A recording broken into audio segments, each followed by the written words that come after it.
दवाइयाँ औषधि लेने के बाद व्यक्ति के शरीर में अंतर आता है। भोजन उपवास के बाद जब आहार जाता है तब क्या होता, तुरंत हरा भरापन आ जाता है। वृक्ष के अंदर में, सूखे वृक्ष के अंदर में पानी जाता है, उसके अंदर में हरा भरापन आ जाता है। इसका मतलब है कि पानी को उस वृक्ष ने एब्जॉर्ब किया, शरीर ने भोजन को एब्जॉर्ब किया, तो उसके अंदर में परिवर्तन आ जाता है। ठीक इसी प्रकार से स्वाध्याय किया है आपने, अध्ययन किया है, तो जो एब्जॉर्ब हुआ है, आत्मसात हुआ है, तो आप परिवर्तन देखिए हर दृष्टि में, उसके अंदर में बदलाव, मन में, वचन में, काय में, चर्या में, बोलने में, खाने में, पीने में, हर दृष्टि में परिवर्तन नजर आ गया। इसका मतलब है कि अध्यात्म का रस, अध्यात्म का जल उस व्यक्ति की आत्मा तक पहुंचा है और उसके कारण से इसमें परिवर्तन आया है। कुछ लोग ऐसे रहते हैं कि बहुत कुछ पढ़ते जाते हैं, सुनते जाते हैं, सुनाते जाते हैं, लेकिन जो बदलाव आना चाहिए वो कुछ भी बदलाव नहीं आ पाता है, कुछ भी परिवर्तन नहीं आ पाता है। और कभी कभी तो ऐसा लगने लगता है कि जैसे चिकने घड़े के ऊपर डाला गया पानी, चिकना घड़ा और वो भी उल्टा कर दिया जाए, और चिकना है, घी तेल चुपरा हुआ है, पानी डालोगे तो क्या होगा, सब का सब ढड़क करके नीचे आ जाएगा, एक भी बूंद सूख नहीं पाता है। ठीक इसी प्रकार से अज्ञानी व्यक्ति होते हैं, उनके ऊपर एक भी बूंद ज्ञान की आत्मसात नहीं हो पाती हैं, सोख नहीं पाती हैं, कोई भी बदलाव परिवर्तन नहीं नजर आता है। नहीं समझ में आता कि आपके इतने दिन के अध्ययन का क्या परिवर्तन दिख रहा है। कोई भी व्यक्ति आकर के देखता है, अक्सर कर बहुत सारे लोग ज्ञानी होते हैं, स्वाध्यायशील होते हैं, तो जब देखते हैं आकर के कि हमने इनको पहले देखा था तो इस रूप में देखा था, और अभी देख रहे हैं तो इस रूप में देख रहे हैं, तो क्या इनके अंदर में खास अंतर दिखा? क्या इनकी ध्यान साधना बढ़ी? क्या इनकी भाषा में सुधार हुआ? क्या इनकी चर्या में सुधार हुआ? क्या इनके मान लीजिए उठने बैठने में सुधार हुआ? क्या सुधार हुआ है? क्या परिवर्तन आया है? क्या इन्होंने अपनी सबसे बड़ी तपस्या की है परिवर्तन लाने की? तपस्या का अर्थ केवल ये नहीं कि उपवास, तपस्या का सबसे बड़ा तपस्या है अपनी जो प्रवृत्तियाँ थीं उसमें जो निखार क्या क्या लाए हैं, अगर आया है व्यक्ति की दृष्टि में आ रहा है, और मोक्ष मार्ग में दृष्टि में आए या ना आए, मोक्ष मार्ग में उसकी प्रगति हो रही है, उसकी उन्नति हो रही है, उसके जीवन में संवर हो रहा है, निर्जरा हो रहा है, और शुभ या प्रशस्त पुण्य का आश्रय हो रहा है। तो ये सब कुछ परिवर्तन अपन को दिखता है जब वो ज्ञान आत्मसात होता है, सम्यक पने को प्राप्त होता है, तो इस प्रकार का परिवर्तन आता है। तो यहाँ आचार्य महाराज कहना चाहते हैं कि इसलिए प्रीत्या प्रीति निराकृत्य ध्याये ध्यात्म वृत्ति, तो राग द्वेष का निराकरण करके वे मुनि ध्यायेत, ध्यान करें। किसका ध्यान करते हैं? आत्मा का। वो क्या करते हैं? ध्यान करते हैं।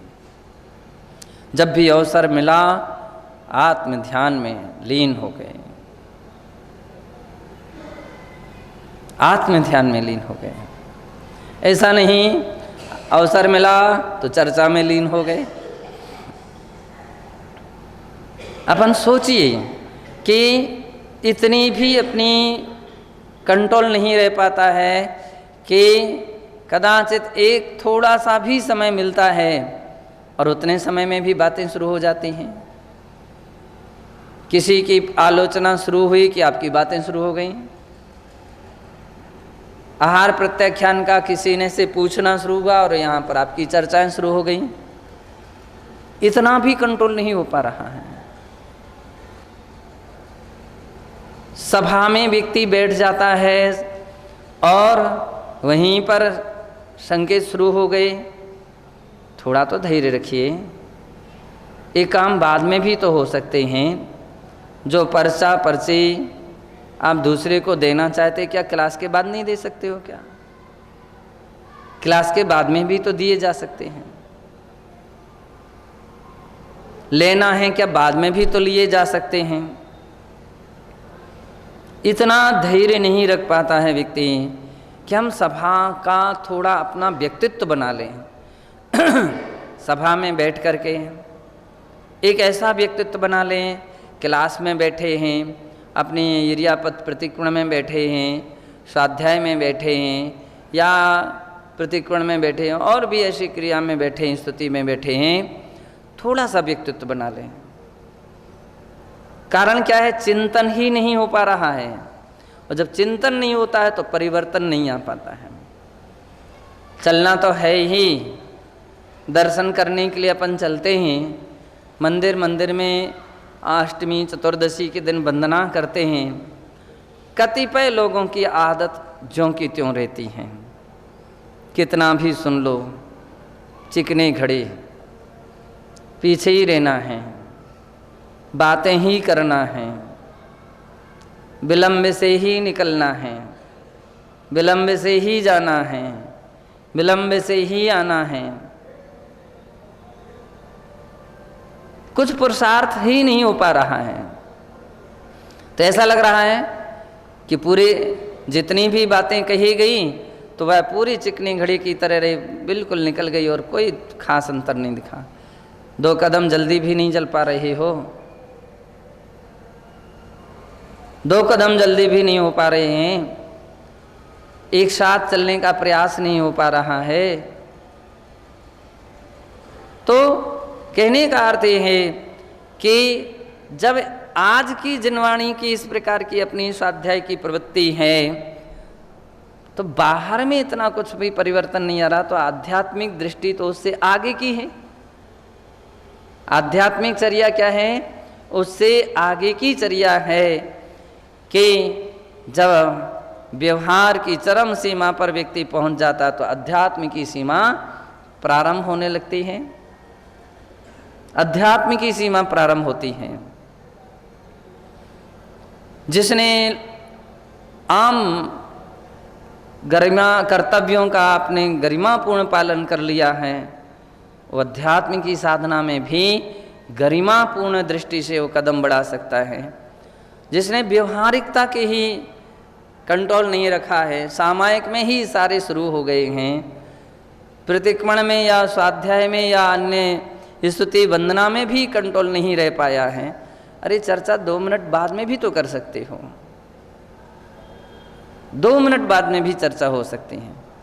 हम देखते हैं अवसर मिला, बस एक जने गलती करें, 2 जने, अनेक लोग गलती करने लगते हैं, तो ऐसा लग रहा है कि बहुत सारे लोग सफल नहीं हैं, आध्यात्मिक क्षेत्र में फेल हो रहे हैं। जबकि होना क्या चाहिए था? पास होना चाहिए था और पूरे के पूरे 100% नंबर लाना चाहिए था। क्यों? दीर्घ दीक्षित है ना, पुराने दीक्षित हो गए ना, और कहीं फेल हो जाएं तब तो बड़ी हंसी की बात हो गई कि आपकी वो पूर्व इतने दिन की दीक्षा, इतने दिन की साधना, इतने दिन का स्वाध्याय, इतने दिन का आपका अनुभव में आपका क्या निखार आ पाया है, क्या निखार आ पाया है। एक नव दीक्षित नंबर आगे बढ़ा पा जाए और पूर्व दीक्षित फेल हो जाए, तब फिर आश्चर्य लगने लगता है कि भाई आपने क्या साधना की, क्या बदलाव किया, क्या अध्ययन किया, क्या आपके अंदर में उपलब्धि रही है। तो यहाँ आचार्य महाराज कहना चाहते हैं कि जो योगी जन होते हैं वे आध्यात्मिक योगी होते हैं, वे आत्मज्ञान में डूबे रहते हैं, आत्मचिंतन में संलग्न रहते हैं और जो आत्मचिंतन में संलग्न रहता है तो उसके लिए बाह्य जगत कोई भी प्रभावित नहीं कर पाता है। उनके लिए कोई भी बाह्य दुनिया उनके लिए राग देश का हेतु नहीं बन पाती है, क्योंकि उन्होंने सृष्टि को नहीं बदला है। क्या किया है? दृष्टि को बदलने का प्रयास किया है। पूरी मेहनत, पूरा पुरुषार्थ दृष्टि को बदलने का किया है। दूसरी बात यह है, कतिपय कुछ लोग तो ऐसे रहते जिनका अधिकार क्षेत्र भी नहीं है और गुरुपना जैसा दिखाने लगते हैं। नहीं, गुरु जो समझाते हैं वो अधिकार पूर्वक समझाते हैं। व्यक्तिगत अपन लोग चर्चा करने लगते हैं, वो ऐसा, ये ऐसा, ये ऐसा ना किया, ऐसा किया, ये ठीक किया, ये गलत किया। अरे भाई, ये सब बातें तुम्हारी व्यर्थ की बातें हो रही हैं। क्या फायदा हो रहा है तुम्हारी चर्चा से? बतलाओ। अज्ञानी जीव क्या होते हैं? अज्ञानी मूर्खता बस केवल चर्चा कर सकता है। देखो, वो तो सामयिक नहीं कर रहे, वो प्रतिक्रमण नहीं कर रहे, वो स्वाध्याय नहीं करते हैं, वो सो रहे हैं, उनको झोंका आ रहा है, वो ऐसा कर रहा है, वो ऐसा कर रहा है। केवल चर्चा कर सकते हो। और प्रायः करके अज्ञान जगत चर्चा का ही विषय बनाता है। क्या उसने पुरुषार्थ किया कि उसको थोड़ा सावधान कर दे? किसी को झोंका रहा है, आप जितनी चर्चा दूसरे के लिए सुना रहे हो, क्या उसको सावधान करने का प्रयास किया? क्या वो सावधान तो करता नहीं है, वो चर्चा करता है, वो झोंका ले रहा है। कहा गया है कि भाई चर्चा करने से कोई फायदा नहीं है, आप 2 कदम आगे बढ़ा लीजिए और उसको सावधान कीजिए, तो शायद चर्चा से लाख गुना अच्छा काम हो गया। चर्चा से वो जगेगा नहीं, चर्चा करते रहो, थोड़ी उसके अंदर में असर पड़ेगा। लेकिन तुमने जगा दिया तो उसके लिए 4 अक्षर ज्ञान के, धर्म के, स्वाध्याय के, जिनवाणी के उसके कान में पड़ेंगे, वो संभल जाएगा, वो समझ जाएगा। केवल तुम चर्चा करते रहे, उससे कोई फायदा नहीं। बतलाते हैं, अज्ञानी और ज्ञानी में इतना ही अंतर है। अज्ञानी केवल चर्चा करता है और ज्ञानी क्या करता है? चर्या करता है। ज्ञानी क्या करता है? चर्या करता है। वो ऐसा पुरुषार्थ करता है। अरे उन्होंने प्रतिक्रमण नहीं किया, वे इतनी देर तक सोते रहे, वो कहेगा ही नहीं, वो तो उठाने का प्रयास करेगा। जगो, स्वाध्याय करो, सामयिक का टाइम है, प्रतिक्रमण का टाइम, प्रतिक्रमण करो। ये पुरुषार्थ कौन करेगा? ज्ञानी जीव इस प्रकार का पुरुषार्थ करता है, अज्ञानी नहीं।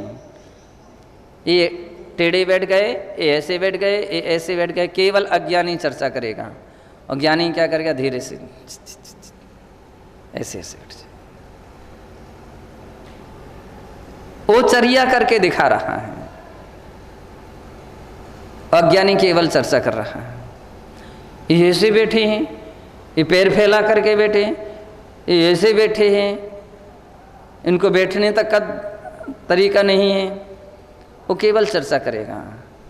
और ज्ञानी जी होगा, धीरे से उसका ऐसे बैठो। तो बतला रहे हैं, इस यही कारण है कि अज्ञानी से ज्ञानी लाख गुना अच्छा व्यक्ति होता है। क्यों लाख गुना अच्छा है? क्यों उसका मूल्यांकन है? क्यों उसकी कीमत है? क्योंकि वो कुछ ना कुछ करके दिखा रहा है और उसके करने में परिवर्तन आ रहा है, बदलाव आ रहा है, कुछ ना कुछ अच्छापन हो रहा है। अज्ञानी देखो, यहाँ कमंडल रखो, सब जगह रख दिया, रास्ते में रख दिया, टकरा जाएंगे, गिर जाएगा कोई, कमंडल फूट जाएगा, पानी फैल जाएगा, वो केवल गाथाएं गा रहा है। और ज्ञानी क्या करेगा? धीरे से उठा करके यथास्थान रख देगा।